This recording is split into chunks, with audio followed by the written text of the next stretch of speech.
C'est bon.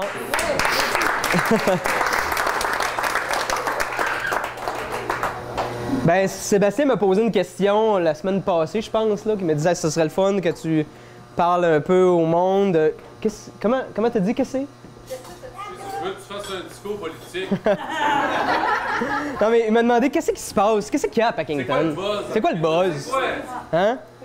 Ben, c'est dur, c'est vraiment dur à répondre. Là, tantôt, on a jasé, moi et Sébastien, puis là, il y a des pistes qui sont sorties, mais j'ai décidé de vous conter une histoire, vous faire un petit conte, parce que le conte, c'est un peu mon dada. Je vais vous conter une légende qui est quand même connue dans le répertoire, qui est la légende du tailleur de pierre.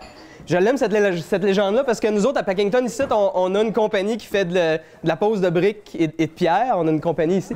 Donc, ça fait un petit lien intéressant avec ce conte-là. C'est la légende de Louis le tailleur de pierre. Fait que Louis le tailleur de pierre, lui, c'est un gars bien ordinaire, mais il avait un métier qu'il aimait beaucoup. Lui, c'est lui qui allait à la montagne, à la carrière, puis qui détachait des blocs de la montagne pour fabriquer des pierres qui étaient utilisées pour construire des bâtisses. Fait que lui, toute la journée, il était là avec son marteau, puis il frappait sa montagne, détachait des blocs, taillait ça en forme de carré, puis s'était envoyé plus loin. Puis il aimait vraiment son travail, puis il se trouvait vraiment heureux, mais il y avait de quoi qui le fascinait.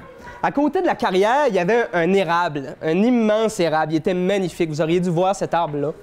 Cet arbre-là, c'est un arbre mature, là, vraiment très gros. Puis il regardait cet arbre-là, puis il voyait le vent aller dans les feuilles. Puis il dit, on dit que cet arbre-là, il doit être bien. Hein? Lui, il est heureux, cet arbre-là. Moi, je suis quand même heureux en tant que tailleur de pierre, mais si je pouvais devenir un arbre, je serais tellement plus heureux. Et là, il y a une voix qui est sortie d'on ne sait pas où, là. On peut l'appeler Dieu, on peut l'appeler je sais pas quoi, mais il y a une voix qui est sortie qui a dit « T'as juste à dire une seule parole, puis tu vas devenir un arbre. » Hey, Louis le tailleur de pierre, ça n'a pas pris 2 minutes, il dit « Je veux devenir un arbre. » Pouf, il était devenu le magnifique érable à côté de lui. Et là, il était content, puis il se dit « Hey, pour la première fois de ma vie, je suis vraiment heureux. » Et là, le vent allait dans ses feuilles, puis il se sentait fort, puis il se sentait important.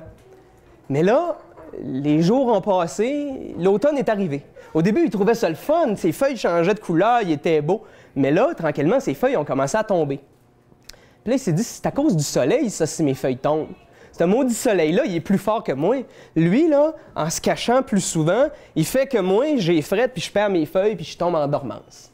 Fait qu'il s'est dit, moi, j'aimerais ça devenir le soleil. Et lui, le soleil, il est bien, lui, il est heureux, il a tout le soleil. Il est là dans le ciel, il fait ce qu'il veut, il fait suer ceux qui n'aiment pas, puis il a tous les pouvoirs, le soleil. Fait qu'il s'est dit, j'aimerais vraiment ça, devenir le soleil. Et la même voix s'est faite entendre. Louis, t'as juste à dire une parole, puis demain matin, tu deviens le soleil. Il dit, ben oui, c'est sûr que je veux devenir le soleil. Le lendemain, Louis se réveille, il est rendu le soleil. Hey, c'est-tu la plus belle chose au monde? Pour la première fois de sa vie, il était heureux. La belle grosse boule orange dans le ciel, puis là, il faisait geler ceux qui aimaient pas, puis il en faisait suer d'autres. Puis juste une belle chaleur confortable au monde qui aimait. Puis il disait, hey, là, j'ai vraiment tous les pouvoirs. J'ai tout ce que je veux. Là, je suis vraiment heureux. Jusqu'au jour où il y a un nuage qui s'est placé. Le vent a soufflé un nuage devant le soleil. Puis là, le soleil, il voyait plus rien. Il pouvait plus faire chauffer ceux qu'il voulait. Il y avait ce maudit nuage-là. Puis il dit, le vent, lui, est heureux. Lui, il peut faire ce qu'il veut. Il peut souffler partout. Il peut placer des nuages devant le soleil. Il a tous les pouvoirs. Hey, j'aimerais vraiment ça, devenir le vent. Et la même voix s'est fait entendre. Hey, Louis, t'as juste à dire une parole, puis demain matin, tu deviens le vent. Bien, c'est ça qui s'est passé. Le lendemain matin, Louis se réveille, puis il est devenu le vent. Pour la première fois de sa vie, il était heureux. Et là, il sifflait, il passait par-dessus les forêts, il passait par-dessus les rivières, il pouvait voyager 100 km/h, il voyait du pays, il voyait tout le monde, il était plus fort que n'importe quoi, il était enfin heureux. Jusqu'au jour où il est arrivé face à une immense montagne. Fait que là, il est arrivé là, puis la montagne, il bloque le chemin, il peut pas avancer plus.